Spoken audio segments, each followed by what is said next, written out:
읽은 말씀을 가지고 이 시간은 고난의 의미라는 제목으로 함께 은혜를 나누길 원합니다. 하나님께서 우리 인생에 고난을 주시는 이유가 뭘까? 오늘 본문으로 중심으로 살펴보고 우리 기도 제목을 삼기를 원합니다.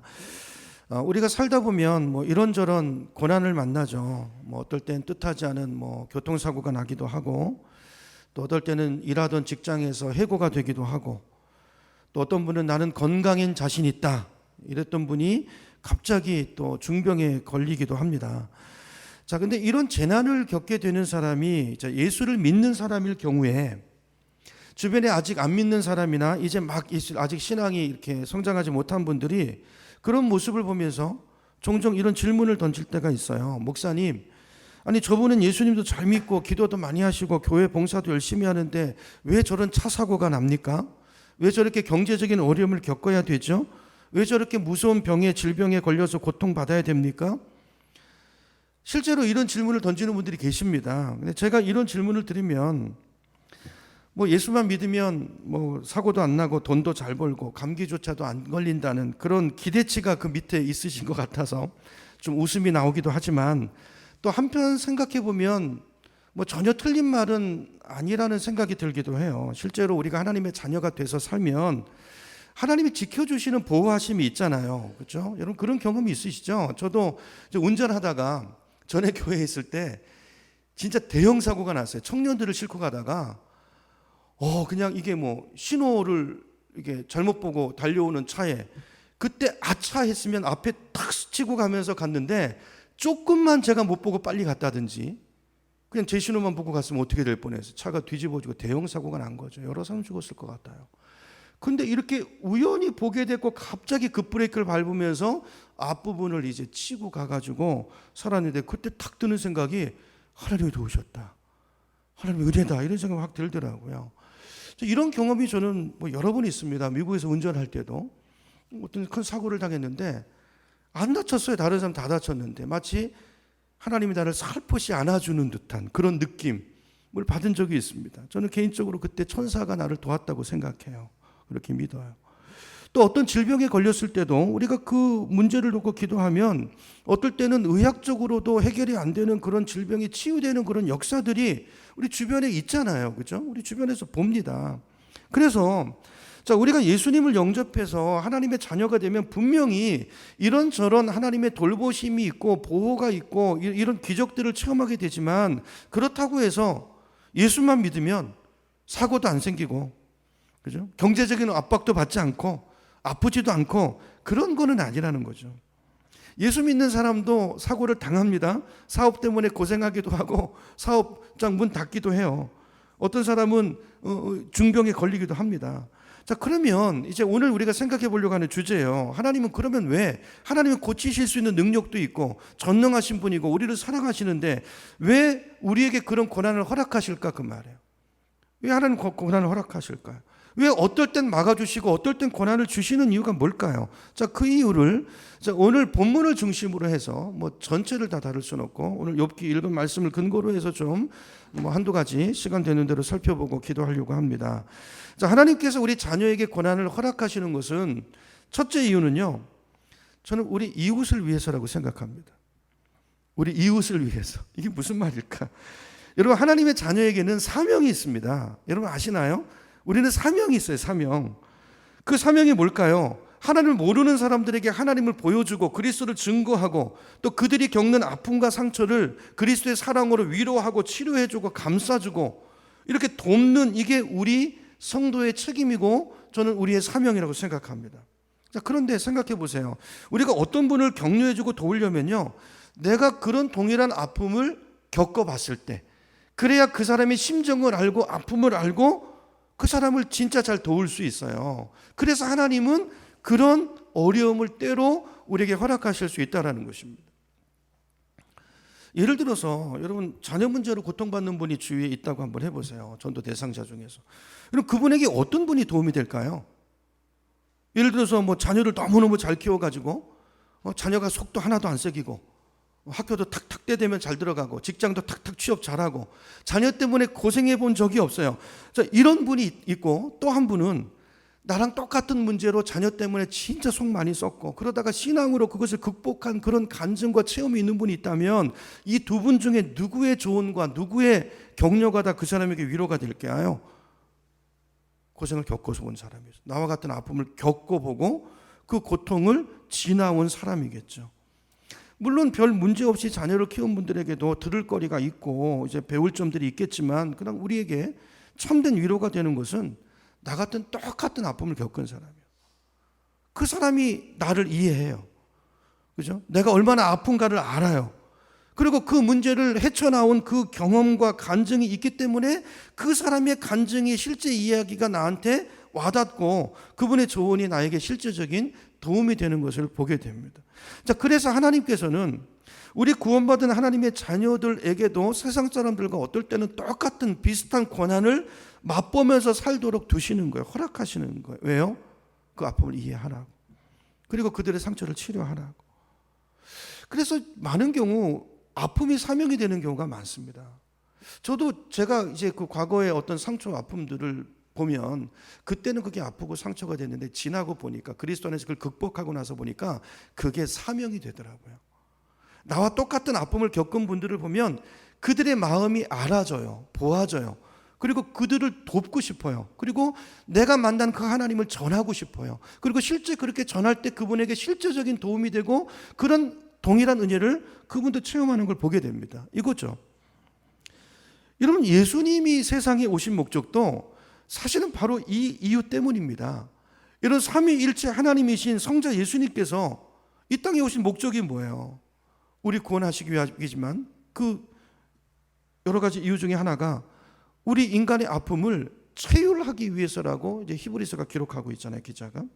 실제로 주님의 삶을 보세요. 주님은 가장 낮은 곳에, 그죠? 비천한 곳에 오셔서 보통 사람들이 겪는 인생의 그 질고와 아픔을 다 겪으면서 사셨어요. 그분은 저와 여러분이 맛봤던 어떤 고독보다도 더 큰 고독을 맛보셨고요. 우리가 살면서 겪게 되는 어떤 배신의 아픔보다도 더 큰 배신을 당하셨고요. 우리가 맛본 어떤 오해보다도 훨씬 더 큰 오해를 받으셨어요. 그리고 우리가 평생 겪어보지 못할 엄청난 신체적인 고통을 받으시고 마침내는 십자가에 죽으셨습니다. 그렇기 때문에 자, 우리는 주님 앞에 나올 때 이분은 나의 고독을 아시고 나의 아픔을 아시고 나의 고민을 이해하시는 분이기 때문에 우리는 그분 앞에 나와서 내 문제를 앓을 수 있는 거예요. 자신 있게. 그렇죠? 그분이 나를 이해하실 거라는 믿음이 생기는 거예요. 여러분, 그래서 히브리서 4장 15절 16절을 보면 히브리 기자가 이렇게 말합니다. 우리의 대제사장은 예수님 말하죠. 우리의 연약함을 동정하지 못하시는 분이 아닙니다. 왜냐하면 그분도 우리 육신의 한계 속에 들어오셔서 우리 인간의 연약한 모습을 가지고 사셨기 때문에 약함을 아시고, 그렇죠? 연약함을 아시고.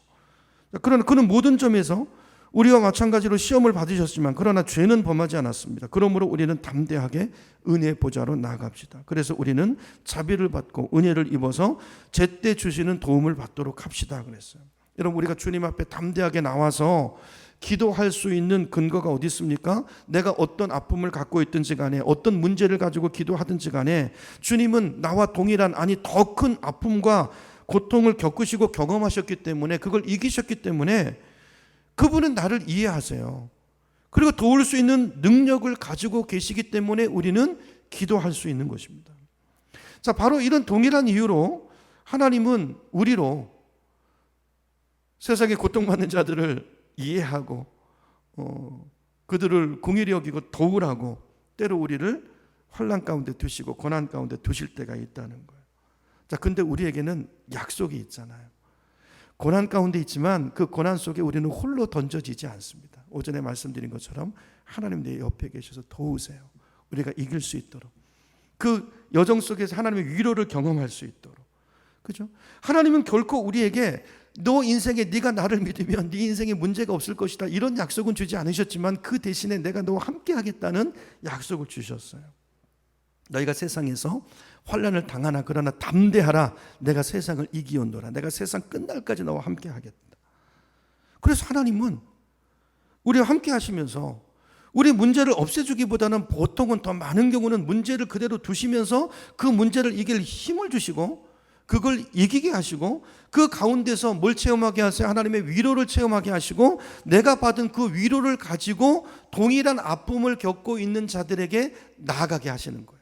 그런 사람들 붙이셔서 하나님의 위로의 통로가 되시고 하나님의 능력의 통로가 되게 하시고 주를 바라보라. 그 간증을 통해서 그 하나님을 붙들 수 있는 그런 도구로 우리를 사용하시기를 기뻐하신다는 것입니다. 그게 성경 말씀이 있어요. 이제 고린도 후서 1장 4절 말씀인데요. 우리 1장 4절 우리 스크린 보고 우리 한번 같이 읽겠습니다. 하나님이 어떤 분이신가? 1장 4절 시작. 우리의 모든 환난 중에서 우리를 위로하사 우리로 하여금 하나님께 받는 그 위로로서 모든 환난 중에 있는 자들을 어떻게 해요? 능히 위로하게 하시는 이시로다. 아멘. 이분이 우리 하나님이시라는 거예요. 그렇죠? 우리와 함께 하시고 이길 힘을 주시고 극복하게 하시고 위로하시고 그리고 그 은혜로 그 위로로 돕게 하시는 분, 이분이 우리 하나님이라는 거죠. 그러므로 우리 사랑하는 성도님들, 문제 가운데서 주시는 문제가 있지만 문제보다 더 큰 하나님이 나와 함께 계세요. 그분을 바라보시고 그분 안에서 위로받으시고 그분의 능력으로 이기시기 바랍니다. 그리고 여러분, 우리는 하나님이 계시지만 하나님이 없이 그 고통을 겪는 분들은 어떻게 이기겠어요? 그분들에게 힘이 되어주라는 거예요. 그리고 기회가 되면 내가 믿는 그 하나님을 소개해주고 그 위로로 그분들을 위로하시고, 그렇죠?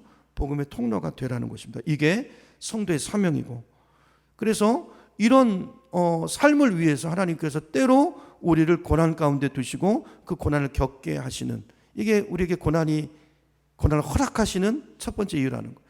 하나님이 우리를 고난 주지는 않습니다. 오늘 본문에도 보니까 욥을 시험한 것은 하나님이 아니죠, 마귀예요.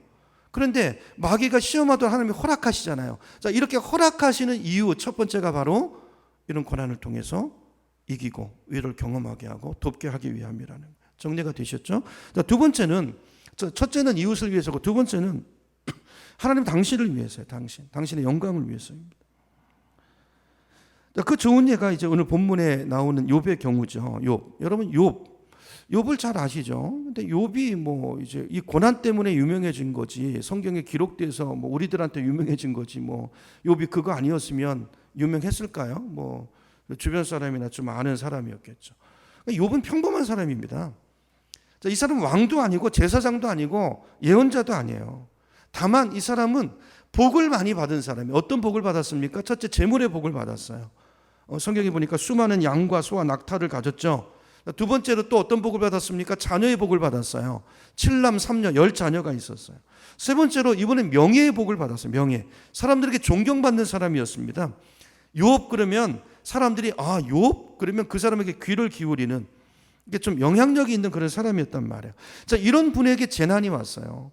하나님이 욥을 굉장히 기뻐하시고 자랑하시는데 사단이 시험을 걸죠. 도전하죠. 욥이 경건해요? 욥이 경건한 건 하나님이 복을 주셨기 때문에 그 복 때문에 그런 거죠. 그거 갖고 가보세요. 그래도 욥이 하나님 경외하나? 그래서 하나님이 허락하신 거예요. 뭘 위해서요? 하나님 영광을 위해서. 하나님 영광을 위해서. 나 욥을 시험해봐라. 오늘 본문 말씀에 기록되어 있잖아요. 자, 어떤 재난이 옵니까? 욥이 받았던 복을 다 뺏어가요, 마귀가. 첫째, 재물의 복을 받았었잖아요. 근데 세상에 그 많은 가축을요, 산적들이 벌떼처럼 달려들어가지고 한 마리도 없이 깡그리 강탈해 갑니다. 하루아침에 그 부자가 알거지가 됐어요. 두 번째, 어떤 재앙이 왔습니까? 자식의 복을 받았는데 큰아들 집에서 형제 자매들이 모여서 잔치를 하다가 갑자기 폭풍이 들이닥쳐가지고 지붕이 주저앉으면서, 옛날 삼풍백화점 아세요? 그래가지고 한 자리에서 다 몰살을 했어요. 세 번째, 건강의 복을 받았는데 건강에도 재앙이 왔어요. 피부병이 생겼는데 막 온몸에 혼대가 나고 진물이 나고 가려워 죽을 지경이에요. 뭐 긁어도 안 되고 기와 조각으로 긁어야 됐던 이런 지경까지 갔어요. 자, 이걸 보다 못한 아내가 뭐라고 말합니까? 욥에게, 남편에게, 당신 차라리 남편을 저주하고 죽어버려라 그랬어요. 그 정도로 심한 고난이 재앙이 왔어요. 근데요, 성경을 보면, 욥기를 읽어보면 욥이 가장 아프고 힘들었던 것은 그 고난 자체가 아닙니다. 왜 나에게 이런 문제가 왔는가에 대한 의문 때문이었어요. 여러분, 왜 내가 고난받는지 이유라도 알면 그 고난을 감당하겠는데 이유를 모르겠는 거예요. 아니 내가 하나님 앞에 잘못한 게 없는데 하나님 왜 내가 이래야 됩니까? 왜 내 인생이 이래야 됩니까? 아니 내가 고난을 받고 내가 하나님을 평생 경외했는데 왜 하나님은 침묵하시고 나를 외면하십니까? 이게 욥의 가장 큰 어려움이었어요. 그래서 욥은 욥기 13장 23절을 보면 이렇게 항변해요. 우리 스크린 보면요. 하나님 도대체 내가 지은 죄가 뭡니까? 내가 무슨 잘못을 저질렀길래 이런 재앙을 고통을 받아야 합니까? 울부짖는데 하나님은 답이 없었어요. 욥의 소식을 듣고 친구들이 위로하겠다고 찾아왔어요. 근데 친구들은 욥을 더 힘들게 하죠. 가슴을 후벼 파놓습니다. 친구들의 말을 한마디로 요약하면 이런 말이에요. 야, 욥, 너 회개해. 회개해라. 야, 원인 없는 고난이 어딨냐? 하나님이 어떤 분이신데 아주 하나님을 잘하는 것처럼 말해요. 하나님은 이유 없이 그런 분이 아니다. 너에게 이런 고통이 왔을 때는 분명히 네가 잘못한 게 있을 거야. 남에게 고백하지 않는 숨겨놓은 죄, 그거 빨리 회개해. 하나님 앞에 내놓고 용서를 구해. 그러면 이 재앙이 떠날 거야. 여러분 맞습니까? 맞아요? 아니잖아요. 우리는 알잖아요. 성경을 봐서 욥의 고난이 왜 왔는지. 여러분 우리는 분명히 왔는데 욥은 몰라요. 욥은 몰라요. 왜냐하면 욥은 욥기서 1장 2장을 안 읽었거든요. 그 성경 우리는 그걸 전후 문맥을 다 아는데 욥은 모르는 거예요. 그래서 죽을 지경이에요. 욥이 뭘 모르죠? 첫째로 욥에게 지금 닥쳐와 있는 고난은 재앙은 하나님이 주신 것이 아니고 누가 주신 재앙, 누가 준 재앙이에요? 마귀가 시험하려고 준 재앙이라는 사실이에요. 여러분 우리 인생도 마찬가지입니다. 하나님이 우리 인생을 치는 경우는 거의 없어요. 특별한 때 아니면. 재난은 다 누구에게 오는 겁니까? 마귀로부터 오는 거예요. 모든 저주와 온갖 더러운 것들 이건 다 마귀가 주는 것입니다. 하나님은 때로 그걸 필요에 따라서 허락하시는 것뿐이에요. 어떨 때는 막으시지만 어떨 때는 어떤 목적이 있어서 허락하시는 거예요. 욥이 이걸 첫째 몰랐고요. 두 번째 몰랐던 것은 지금 욥이 받는 고난은 첫째는 하나님이 주신 게 아니라는 걸 몰랐고, 두 번째는 자신의 죄 때문에 온 재앙이 아니라는 걸 몰랐어요. 재앙이 왜 왔습니까? 욥의 경우는 오히려 그가 의로운 사람이었기 때문에 온 재앙이에요. 맞죠? 그렇죠? 하나님이 자랑하고 욥을 너무 사랑하고 욥을 어디다 내놔도 정말 너무 자랑하고 싶은 당신의 자녀였기 때문에 자랑하는데 사단이 그 시비를 걸어온 거잖아요. 그래서 생긴 일이에요.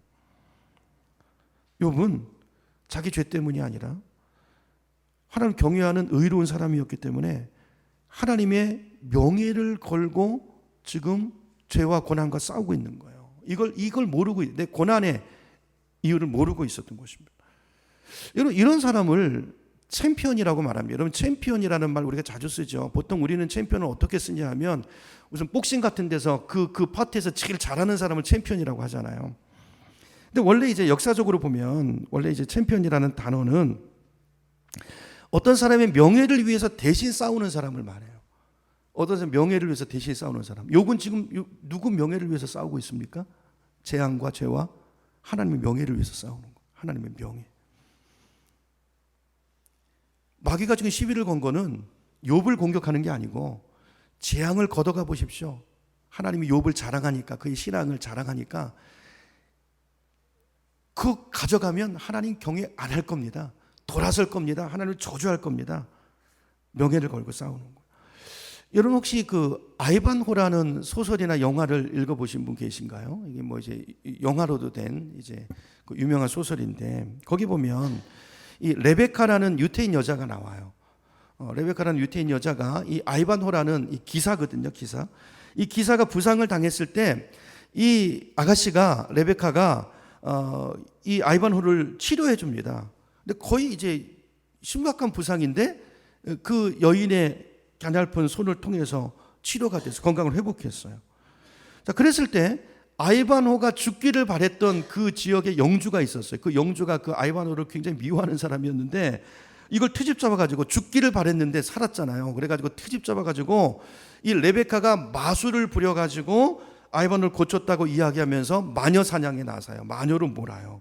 그래서 레베카가 감옥에 갇힙니다. 그래서 누명을 뒤집어 쓰고 마녀의 오명을 쓰고 화형을 당해서 죽을 그런 지경에 이제 놓이게 되는데 이때 레베카가 살아날 수 있는 길은 딱 한 가지밖에 없어요. 유일한 길은 이 여인을 향한 챔피언이 나타나는 것입니다. 챔피언이 뭐라고요? 이 여자를 위해서 이 여자의 억울함을 호소해주고 이 여자의 명예를 회복해주는 사람. 그래서 이런 경우 그 중세시대 때 이런 게 있었어요. 그래서 영주가 지정하는 제일 센 기사겠죠. 그 챔피언. 영주를 대리하는 챔피언과 이 여인을 대리하는 챔피언이 나서가지고 싸워가지고 이기면 그 여인의 명예를 회복되고 풀어주는 이런 그게 교리가 있었는데 한 남자가 이 여인의 챔피언으로 나섭니다. 누굴까요? 누구겠어요? 아이바노죠. 아이바노가 나서가지고 몸이 완전히 치료되지 않았지만 딱 나타나가지고 악한 영주가 지정한 기사를 물리쳐요. 멋있게 물리치고 영화를 보면 멋있죠. 그 여자의 명예를 회복해주고 구출해 나오는 이런 스토리의 소설이고 영화인데요. 자, 여기 챔피언이 나와요. 챔피언은 어떤 사람의 명예를 대신해서 싸워주고 회복해주는 사람을 말하는 거예요. 자, 오늘 본문의 욥이 그런 경우예요. 바로 정확하게 그런 경우예요. 하나님의 명예를 위해서 챔피언, 하나님의 챔피언 노릇을 하는 사람이 바로 오늘 본문의 욥의 역할인 것입니다. 여러분, 이런 고난이 있습니다. 지금도. 하나님의 영광을 나타내기 위해서 어떤 분에게 고난을 허락하시는 경우가 있어요.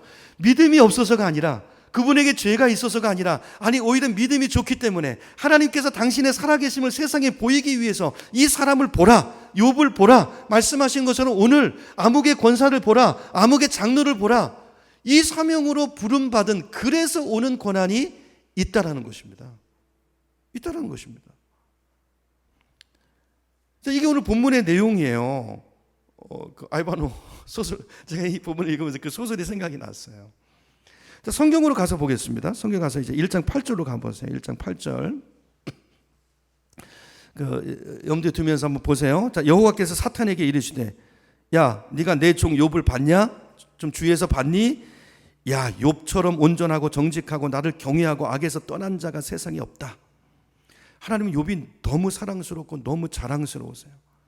근데 그런 하나님에게 사탄이 도전을 해오죠. 9절입니다. 자, 그러자 사탄이 주님께 아뢰입니다. 아니, 욥이 아무것도 바라는 것도 없이 하나님을 경외하겠습니까? 그런 인간은 내가 보니까 없습니다. 그래서 10절 제안을 해요. 주님께서 그의 집과 그와 그가 가진 모든 것을 울타리로 감싸주시고 그가 하는 일이면 무엇이나 복을 주시니까, 그래서 그 소유를 넘치게 하시니까 그가 하나님을 경외하는 거죠. 그죠? 그거 가져가 보세요. 11절. 이제라도 주님께서 손을 드셔서 그가 가진 것을 걷어가시면 그는 주님 앞에서 주님을 저주할 것입니다. 여러분, 이 말씀을 잘 보세요. 언뜻 보면 사탄이 욥을 비하하고 욥을 저주하는 것 같지만 사실은 하나님을 도전하는 것입니다. 하나님 도전하는 거예요. 예를 들면 이런 것과 같아요. 어떤 분이 이제 손으로 만드는 이 손재주가 좋은 분이 계세요. 근데 이분이 은퇴한 다음에 남은 인생 뭘 만들고 조각하고 이렇게 목수일을 하면서 살아야 되겠다. 그래서 그 일에 필요한 도구들을 모으고 그런 어떤 방을 하나 꾸미고, 그리고 그 작업실에서 일을 해가지고 아주 멋지고 아름다운 의자를 하나 만들었어요. 손님들이 왔습니다. 그래서 그 의자를 너무 자랑스럽게 내보이면서 사람들한테 자랑을 했어요. 그러니까 내가 만든 의자 멋지지 않습니까? 그러니까 사람들이 막 감탄을 하면서, 이야, 이거 진짜 당신이 만든 거예요? 정말 멋진데요? 근데 이 사람을 질투하고 평소에 별로 못마땅하게 생각하는 한 사람이 말합니다. 아, 보기만 멋지면 뭐예요? 내가 보니까 보기만 멋진 걸요. 그거 앉으면 당신 무거운 사람이 앉으면 금방 부서질 것 같은데요. 그러면 지금 이 사람이 의자를 탓하는 게 아니라 지금 누구를 도전하는 거예요? 의자를 만든 그 사람을 도전하는 거잖아요. 딴지 거는 거잖아요. 여러분, 만약에 여러분이 이 입장이라면, 그 의자를 만든 사람이라면 어떻게 하시겠어요? 그때 그렇게 도전하는 사람한테. 그래요? 그러면 한번 앉아보세요. 거기 앉아서 막 발을 굴러보세요. 그 두 분 앉아보세요. 부서지나 안 부서지나. 이것밖에 증명할 길이 없잖아요. 오늘 하나님 바로 그걸 하신 것입니다. 그 사단의 도전에 대해서 그래 한번 건드려 봐라. 그러나 그 생명을 건드리지는 마라. 사단에게 욥을 시험하도록 허락하십니다. 그렇죠? 그래서 욥이 고난 받은 것은 뭐예요? 죄를 지어서도 아니고, 하나님이 그를 미워해서도 아니고, 진노해서도 아니고, 욥은 지금 하나님의 명예를 걸고 챔피언으로 싸우고 있는 거예요. 하나님의 영광을 위해서 그 고난을 받아내고 있는 거예요. 우리 주변에도 이런 경우가 있다니까요. 여러분, 사업에도 지혜가 있고 열심도 있는데 어떤 분은 사업에 실패합니다. 믿음도 좋은데. 여러분, 남의 고난을 쉽게 말하지 마십시오. 하나님 앞에 죄가 됩니다. 남의 이야기 함부로 이렇게 가십거리로 얘기하지 마세요. 그분은 아픕니다. 기도로 자녀를 열심히 말씀을 양육했는데도요, 자녀로 곁길로 나가기도 해요. 나는 뭐 한 게 없어요. 근데 잘 크기도 하고요. 근데 어떤 분은 정말 공을 들였는데도 자식 내 마음대로 안 됩니다. 하나님은 또 그렇게, 아니 또 그게 또 끝이 아니잖아요. 곁길로 나간 게 오히려 더 잘 되는 경우도 있어요. 그렇게 해서 더 단단한 아이로 하나님을 세우시고 쓰시는 경우도 있잖아요. 그러니까 어떤 한 모습을 보고 세속적인 관점을 가지고 그렇게 판단하지 말라는. 어떤 분은요, 남을 위해서 기도하면 남의 병은 잘 나아요. 근데 자기가 질병이 걸렸는데 그 문제는 못 고쳐요. 사도 바울도 그랬잖아요. 그러니까 이런, 제가 예를 든 이런 경우들은 자기 죄 때문에 온 고난이나 재난이 아니고 하나님의 영광을 위해서 싸우는 것일 수 있다는 거예요. 하나님의 참피한 노릇을 하는. 여러분, 그 가운데서 믿음 지키는 거 귀한 것입니다. 귀한 거예요. 그 가운데서 감사하고, 오늘 새벽에 시편 본 것처럼 그 가운데서도 찬양하고, 전심으로 다윗이 찬양하잖아요. 고난 가운데서 하나님 침묵하는 상황 속에서도 결단하잖아요. 세 가지 결단. 오늘 새벽에 다윗의 세 가지 결단 뭐였냐면요, 나는 전심으로 하나님 찬양하겠습니다. 원망하지 않고 감사하겠습니다. 새벽을 깨우겠습니다. 여러분, 이 모습이 하나님의 챔피언인 거예요. 하나님 챔피언. 하나님의 영광을 위해서 싸우고 있는 사람으로 부름받은 것입니다. 그러므로 우리 얕은 견해를 가지고 그런 분들을 보면서, 아이, 저 사람, 그 친구들처럼, 욥의 친구들처럼 뭐 잘못한 것이 있으니까 그렇겠지, 그러면서 쑥덕거리, 여러분, 이렇게 하지 않기를 축복합니다. 욥의 친구들처럼 가서 당신 회개하세요, 당신 죄가 있어서 그래요, 이렇게 이야기하지 마시기 바랍니다. 우리가 할 일은 격려하는 거예요. 그죠? 그리고 기도로 돕는 것입니다. 우리는 몰라요. 고통의 이유를 모릅니다. 우리는 다 몰라요. 내 인생의 모든 문제를 다 이해할 수 없어요. 주님 만났을 때 모든 것이 분명해지고 짝이 맞춰지고 알게 될 거예요. 여러분, 저와 여러분에게도 이런 고난이 올 수 있습니다. 저와 여러분도 하나님의 챔피언으로 부르실 수 있다고요. 너 받은 복이 많은데 내가 네 믿음을 귀하게 본다. 너 나의 챔피언이 되지 않을래? 하나님을 알지 못하는 저 영혼들에게 그 고난을 견디는 너의 모습을 보면서, 그 문제를 대처하는 너의 그 모습을, 신앙의 모습을 보면서 나의 사랑을 그들에게 전하지 않을래? 여러분, 우리가 이렇게 부를 수 있어요. 여러분, 그런 고난이 올 때 우리가 어떻게 그 고난을 맞아야 될까요? 이런 믿음으로 욥처럼 잘 감당할 수 있는 우리가 되기를 축원합니다. 어떤 경우에도 우리 입술로 범죄하고 저지하지 않기를 축복합니다. 오늘 새벽 시편 다윗처럼 할 수 있기를 바랍니다. 결단하셔야 돼요. 하나님은 좋으신 분이세요. 이유가 있어요. 나는 다 알지 못하죠. 자, 그러므로 우리에게 이런 고난이 왔을 때 결론입니다. 자, 하나님을 신뢰하고 우리 어떻게 살아야 될까? 이것도 지침 같은 건데요. 첫째, 고난의 때 여러분, 그때는 하루하루 사시기를 축복합니다. 하루하루. 우리 고난이 힘든 거는요, 이 고난이 영원히 계속되리라는 두려움 때문에 그런 경우가 많거든요. 근데 지금 내가 받는 고난이 끝이 있다는 걸 기억하면 아무리 힘들어도 내일이면 끝난다면, 아니 1년이면 끝나, 아니 어떤 고난도요 죽으면 끝나잖아요. 근데 우리 영혼의 관점에서 보면 여러분, 이 땅의 삶은 찰나입니다. 그렇죠? 근데 죽음이 끝이 아니고, 우리 성도에게 죽음은 뭡니까? 죽음은 우리 본향으로 이사가는 거예요. 진정한 치료를 받는 그날이 주님 앞에 가는 날이에요. 그렇죠? 주님 만나는 날이고 새로운 시작이고, 그리고 이 안식 없는 세상 가운데서 모든 수고와 눈물을 그치고 주님 안에서 안식을 누리는 날이에요. 끝이 있습니다. 끝이 있어요. 하나님이 그 고난을 통해서 어떻게 일하시고 어떻게 역사하실지 우리는 몰라요. 우리는 할 수 있는 대로 최대한도로 그 병을 고쳐주시기를 기도하지만, 그러나 하나님의 그 사람을 부르신 그 사람의 참편의 역할이 무엇인가 우리는 잘 알지 못합니다. 그때 우리가 해야 될 일은 주를 바라보고 다윗처럼 욥처럼 기도하고 인내하는 거예요. 근데요, 그게요 놀랍습니다. 하나님의 은혜가 있습니다. 그 고난보다 더 큰 위로가 있습니다. 고난을 이기게 하십니다. 이건 하나님의 약속이에요. 약속. 여러분, 약속이에요. 중요한 것은 나의 부르심을 이해하고 그 약속을 붙잡고 주님과 함께 걷는 그 자세가 필요한 거예요. 주님을 보시고 주님의 힘으로. 여러분, 그 고난의 자리로 날 부르셨을 때는요, 하나님이요 이길 힘도 준비해 놓으셨어요. 순교가 어려울 것 같죠? 아니요. 우리보다 그분들이 신앙이 더 좋아서라기보다는 하나님 힘을 주시는 것입니다. 사명, 순교도 사명입니다. 사명. 여러분 오늘 이 고난도 사명이라는 걸 기억하시고 다른 분의 고난을 절대 우리가 함부로 말하면 안 되고, 두 번째, 내가 고난을 받을 때도 이 자세를 견지할 수 있는 우리가 되기를 축원합니다. 우리 한국교회 이상한 저기가 있어요. 제가 전에 있던 교회 전통 오래된 교회거든요. 어떤 분은요 권사님인데 교통사고를 당했는데 신방 갔어요. 목사님 알리지 마세요. 주보에 내지 말고 비밀로 하세요. 그렇게.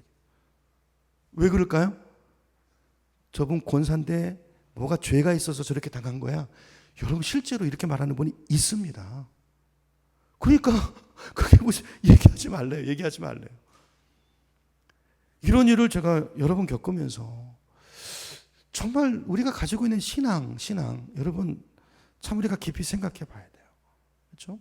오늘 이 고난의 의미 여러분 많이 지금 주님을 각자 묵상하시는 분이 많아서 제가 하나님을 깊이 만나시는 분들이 많이 계세요. 그래서 주님의 음성을 그분께 더 들으시는 것 같아서 말씀을 마무리하면서 여러분 고난의 목적이 있습니다. 근데 중요한 건 하나님이 함께 하세요. 약속, 고난이 없을 거야 이런 약속을 주시지 않았지만 내가 너와 함께 할 거야. 그렇죠? 환난을 당하나 담대하라. 내가 세상을 이기었노라. 그리고 고난도 사명이에요. 왜 고난을 주시겠어요? 하나님이 사랑하는 경외하는 자를 왜 주시겠어요? 그걸 통해서 하고 싶은 일이 있고 여기에는 뭐가 따를까요?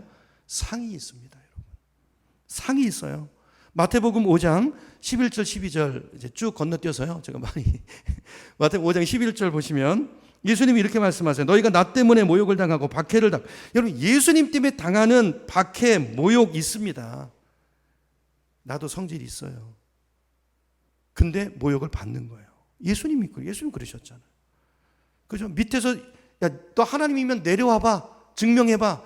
아, 예수님이요. 진짜 십자가에서 내려가서 귓방망이 때리고 다시 달려가서 죽을 수도 있어요. 근데 그렇게 안 하세요. 그래야 주님의 뜻이 이루어지니까. 모욕을 당하고 박해를 받고 터무니없는 말로 온갖 비난을 받으면 여러분 변명하지 마세요. 오늘 오전에 그 사람의 평가, 사람은 늘 그래요. 세상은 늘 그래요. 거기 좌우되지 마세요. 하나님 앞에 서세요. 그리고 다르게 반응하세요. 그게 뭐예요? 챔피언이에요. 아멘. 챔피언. 하나님의 챔피언. 그 순간 하나님, 야, 예수 믿는 사람 다르다. 이게 있어요. 그래야 예수 믿는 거예요. 그게 성령의 다스림을 받고 그게 구원받은 사람이고 그게 예수 믿는 사람이라고요. 그럴 때 여기 보세요. 온갖 비난을 받으면 그 사람이 복 있는 사람이라는 거예요. 너희는 기뻐하고 즐거워해라. 하늘에서 뭐가 있어요? 너희 상이 크다 그랬어요. 크다. 여러분 성격대로 하면 모욕을 당하면 같이 모욕을 주고 박해를 받으면 또 세례 갚아주고 터무니없는 말로 비난을 받으면 그리고 또 소문 만들어서 갚아 이러면요 상은 없습니다. 상은 없어요. 주님 앞에 갔을 때 너 누구니? 그러세요. 너 여기 왜 왔니? 그럴 수 있어요. 너 여기 왜 왔니? 여러분 예수님 닮으셔야 됩니다. 예수님 닮으셔야 돼요. 우리가 주를 위해서 고난받을 때 이렇게 천국에서 받는 상이 있고 이 땅에서 보상도 있습니다. 살펴보진 않았지만 욥의 경우도 보면 그 마지막 절에 가보면 하나님이 2배로 재산을 주시잖아요. 자녀도 주시고 그리고 신앙의 상도 있어요. 신앙의 상. 성경 한 구절 찾아보고 말씀 마치려고 하는데요. 먼저 욥기서 42장 6절로 가보겠습니다. 욥기 42장 6절로 가보시면 고난을 잘 감당할 때 챔피언으로 잘 이길 때 우리에게 주시는 상, 천국의 상, 이 땅에서의 세상적인 상, 또 영적인 신앙의 상이 있는데요. 신앙의 상 첫 번째 구절 욥기서 42장 6절 가볼까요? 42장 6절 가보시면 42장 5절 같이 읽습니다. 시작. 내가 주께 대하여 귀로 듣기만 하였사오나 이제는 눈으로 주를 배움나이다 그랬어요. 무슨 말입니까? 욥이 이제까지 알던 하나님이 이론적인 하나님이었어요. 그런데 고난을 통해서 욥이 하나님을 직접 만나는, 경험하는, 그분의 은혜를 직접 누리는 보는 사람이 됐다는 거예요. 복이죠. 성경 한 군데 더 찾아보겠습니다. 베드로전서 4장으로 가보겠습니다. 같이 볼까요? 베드로전서 4장 14절. 스크린으로 보겠습니다. 스크린으로. 전 세번역이거든요. 세번역으로 같이 읽어봅니다. 시작. 여러분이 그리스도의 이름 때문에 모욕을 당하면 복이 있습니다. 영광의 영, 곧 하나님의 영이 여러분 위에 머물러 계시기 때문입니다. 아멘. 언제 복이 있다고요? 모욕을 당하면. 모욕을 당하는데 참으면, 갚아주는 게 아니라 인내하면, 예수님 때문에 그 모욕을 받아내면, 하나님의 참편으로 그 고난을 지켜내면, 그러면 영역이 생긴다는 거예요. 여러분, 이렇게 영역이 오는 것입니다. 아멘이십니까? 그런 사람한테 영적인 위험이 있어요. 뭔가 범접할 수 없는 그런 영향력이 주어집니다. 자, 여러분 주에서 고난받을 때, 내가 고난을 잘 감당할 때, 그때 성령이 강력하게 역사하시고 함께 하시면서 그 사람에게서 영적인 빛이 나고 나에게 영역이 생긴다는 걸 믿으시고 잘 감당하시기 바랍니다. 그리고 억울한 얘기해도 잘 감당하세요. 그죠? 그렇게 하고 비슷한 문제를 갖고 계신 분들, 자, 그런 분들이 있을 때 보이잖아요. 세상이 어떤지, 사람이 어떻게 하는지, 사람들 입이 어떤지 알잖아요. 자, 그러면 자, 어떤 문제를 당한 사람, 이런 문제까지도 내다 보여지죠. 그때 그런 사람들 보호해 주셔야 돼요. 이게 참편으로 부른 사람들이 갖는 사명이에요. 교회 안에서도. 저희 가정이 이제 늦게 예수를 믿었어요. 늦게 예수를 믿었는데 온갖 말과 구설수에 저희 어머님, 아버님 고통을 받으셨는데, 그때 구역장님이요, 그걸 간절히 기도하시고, 지금 신앙이 잘할 때인데 그것 때문에 시험 들지 않도록 그걸 소문을 다 막아내시고 그걸 보호하시고 그 안에서 양육하시고, 이런 돌봄이 있어서 신앙이 저희 부모님이 쑥 자라셨어요. 여기 있어야 돼요. 이런 챔피언들이 교회 안에 있어야 됩니다. 잘하는 거예요. 그렇죠? 보호해주고 해석해주고, 그렇죠? 자, 그럴 때 이런 비슷한 문제를 갖고 있는 분들, 여러분 그때 혹시 마음 상하고 힘들고 그랬을 때 그런 것들을 예상하시고 미리 약을 치고 그분들 위로하고 경계하고, 그죠? 그리고 내가 만난 하나님 그 사랑을 그분에게 간증하고 이렇게 기도하시는 여러분 되시기 바랍니다. 상이 있습니다. 하나님은 이런 분들을 귀하게 여기십니다. 가장 작은 자, 그 고통 속에서 아파하는 그 자에게 물 한 그릇 주고 함께 해준 그것이 곧 나에게 한 것이니라. 그렇죠? 주님의 약속입니다. 여러분, 우리가 인생을 돌아보면 우리가 받지 않은 거 하나도 없습니다. 은혜 아닌 거 없습니다. 사실 걷어가셔도 다 하나님께서 주신 것을 걷어가는 것입니다. 욥의 고백이잖아요. 정말 하나님께서 나의 삶을 과분하게, 제 인생을 봐도 정말 넘치도록 나를 축복해 주셨는데, 하나님이 언젠가 저를 이렇게 부르신다면 네가 나의 참편이 되어야 되겠다, 날 위해서 고난받아야 되겠다, 날 위해서 선교지로 나가고 순교해야 되겠다, 이렇게 할 때 우리가 어떻게 그 받은 사랑을 알고 그 십자가의 구속의 은혜를 안다면 어떻게 주님 나 못합니다 그럴 수 있겠습니까? 그리고 하나님의 이 챔피언은요, 아무나 시키지 않습니다. 너무 걱정하지 마시고요, 아무나 시키고 믿음 생활 잘하세요. 그리고 부름 받으시기를 축복합니다. 하나님 그렇게 부르시면 영광인가 영광, 아멘 그러고 나가시는, 아멘 그러고. 근데 대개 보면 나 안 불러주시나 그런 사람은 안 불러주고 겸손한 사람을 부르세요. 그러니까 겸손하게 있는 곳에서 헌신할 때 하나님께서 나의 명예를 싸우는 참편 우리를 부르시고 그 상급을 예비하시고 우리 그렇게 축복하실 줄로 믿습니다. 부르실 때 자원하셔서 잘 받으시고 잘 이기시고 주님의 영광을 나타내는 우리 모두가 되기를 축복합니다.